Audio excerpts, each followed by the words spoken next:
Alright, welcome back to Travel Dairy. I'm Sharjeel, and today we are doing a 5-minute skill that can make mountain days safer. Reading weather by eye. Quick note before we dive in. Use these cues alongside official forecasts and local advice. When in doubt, choose the conservative option.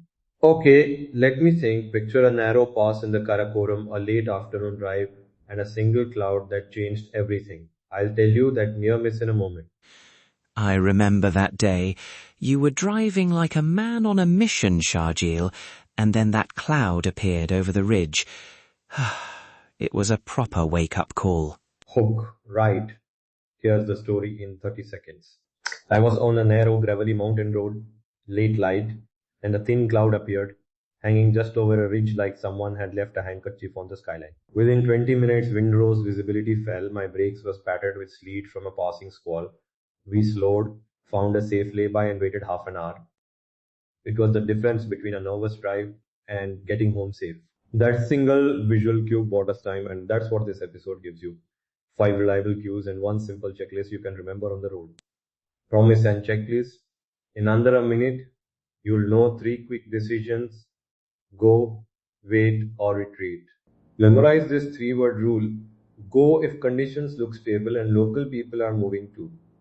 Wait if cues are uncertain or building. Retreat if rapid change shows clear danger.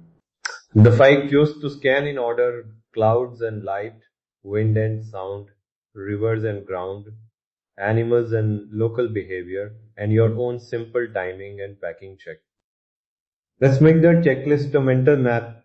See, think, decide.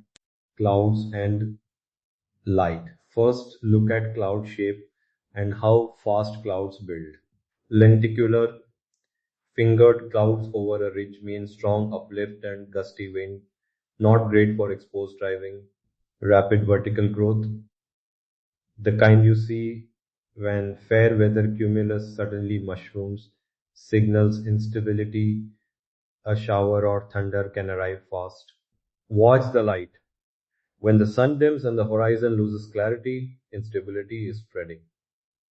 On ridge lines, a cloud that hangs and deepens over the pass is a red flag. If you see that, pause planning a ridge crossing.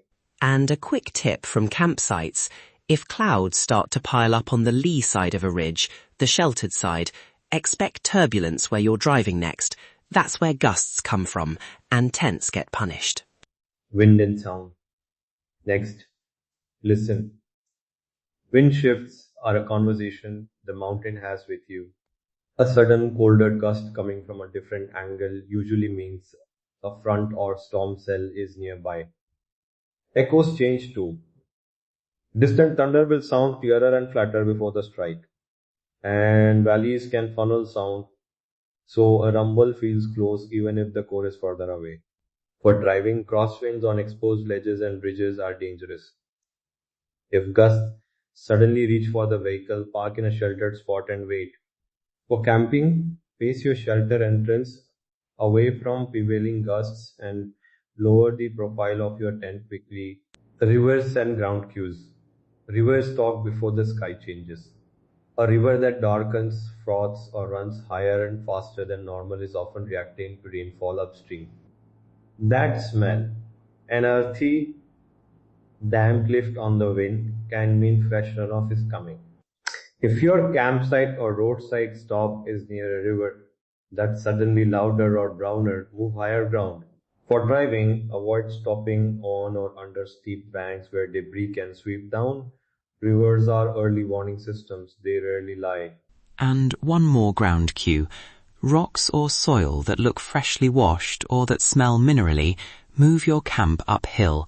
Flash floods happen fast, and the river will show signs before the sky fully breaks.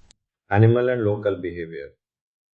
Livestock and shepherds are often the best short-term weather radars. Goats that huddle or move to sheltered spots, sheep that crowd into folds, or horses that head for barns. These are practical signals. Local drivers might slow earlier or choose a lower route. Watch and ask a local if you're unsure. If people who know the area start changing plans, take that seriously. Respecting local knowledge is a shortcut to safer decisions. Quick decisions in practice. Let's run three short scenarios. 1. A day hike. You see rapidly growing clouds, wind picking up, and goats heading home. Decision. Retreat lower, keep to the main track, don't try the exposed ridge. 2. A roadside stop, river below looks muddy and louder, sky grays quickly. Decision. Move your vehicle and camp equipment uphill. Delay any river crossing. 3. Night camp, distant thunder, lens-shaped clouds over the pass. Decision. Break camp early or stay put in a sheltered spot. Don't set off for a high pass at night. In every case, err on the side of caution. Simple, clear. Those are the rules I keep in mind. Go if stable, wait if unsure, retreat if obvious danger. It's conservative, but it keeps you home for tea. Packing tweaks and short-term plans, small kit changes, buy big safety. Carry a lightweight shelter or tarp you can pitch in 10 minutes, have a headlamp and extra warm layer handy, and keep a simple route exit in mind, the nearest low road or village. If you're driving, keep extra fuel and a small shovel. Timing matters. Start early for high passes and plan your return before late afternoon when convective storms build. These tweaks take minutes in packing, but they keep options open when the weather flips. Recap. Clouds and light, wind and sound, rivers and ground, animals and locals, and quick packing checks. Those 5 Qs, plus the 3 decisions. Go, wait, retreat. If anything feels off, choose the conservative path.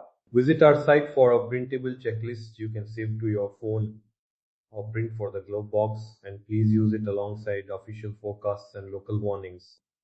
Before I go, a final word: mountain weather changes fast, but a calm, steady scan of the landscape will buy you time and better choices. A quick last tip. If you're ever unsure, ask a shepherd. They've got more hours on the mountain than any app. Safe travels, everyone. Outro and CTA. If this episode helped, please subscribe and head to traveldairy.example.com for the printable 5-point checklist and local contact resources. Share the episode with a friend who drives mountain roads.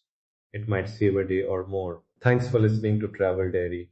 Until next time, drive steady, scan the sky, and enjoy the mountains. Ahan, take care.